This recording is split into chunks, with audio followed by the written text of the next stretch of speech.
Welcome back to another technical deep dive here in the debug zone. Today we're tackling a big question and breaking it down with insights from other users. Hopefully this clears up some misconceptions and helps you get the answer you need.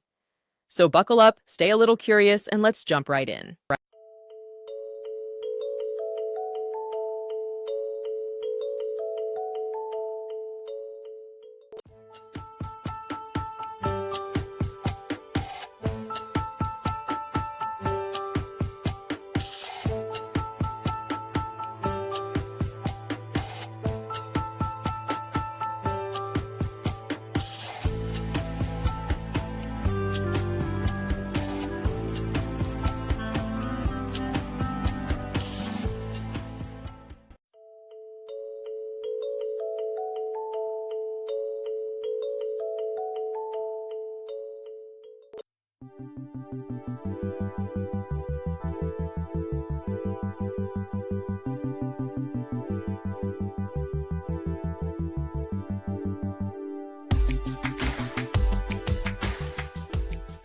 And that's a wrap.